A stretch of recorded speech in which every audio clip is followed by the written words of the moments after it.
क्या डॉक्टर भीमराव अंबेडकर वास्तव में संविधान के निर्माता थे? क्या वही संविधान के निर्माता थे? जब संविधान पूरा तैयार हो गया और 25 नवंबर 1949 को संविधान सभा की अंतिम डिबेट हुई, अंतिम मीटिंग हुई, अंतिम बैठक हुई, तो किसी ने ये बात कही कि बाबा साहब भीमराव अंबेडकर को इस संविधान का निर्माण करने का श्रेय जाता है। उस समय बाबा साहब भीमराव अंबेडकर खड़े होकर के कहते हैं कि यदि आपको किसी को इस संविधान के निर्माण का श्रेय देना है तो BN राव साहब को दो, क्योंकि मैं तो केवल इस संविधान में त्रुटि संशोधक के रूप में था। वास्तव में इस संविधान को तैयार करने का श्रेय यदि किसी को जाना चाहिए तो वो BN राव साहब है।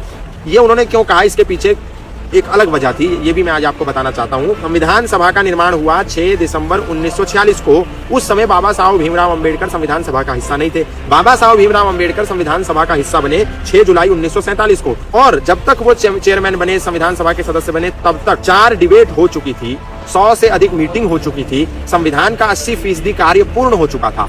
यानी 80% कार्य संविधान निर्माण का बाबा साहब भीमराव अंबेडकर के संविधान सभा का सदस्य बनने तक पूर्ण हो चुका था।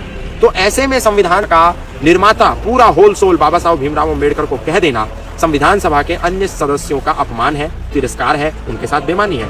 जैसे BN राव संविधान सभा का हिस्सा थे, डॉक्टर राजेंद्र प्रसाद संविधान सभा का हिस्सा थे, सरदार पटेल संविधान सभा का हिस्सा थे, और इसमें से बहुत सारे लोग अलग अलग समितियों के, जो संविधान सभा के अंतर्गत अलग अलग समितियां बनी हुई थी, उन समितियों के अलग अलग अध्यक्ष थे। तो आंख मूंद करके ये कह देना कि बाबा साहब भीमराव अंबेडकर ही संविधान निर्माता है, ये संविधान सभा के 300 से अधिक सदस्यों का अपमान है। उसके बाद भी भीमराव अंबेडकर और सारे सदस्य मिलकर के यदि किसी को श्रेय दे रहे हैं संविधान निर्माण का, तो BN राव को दे रहे हैं, क्योंकि BN राव ने इस संविधान को बनाने के लिए कई देशों की यात्रा करी, दिन रात शोध किया, वो कानून के बहुत अच्छे जानकार थे।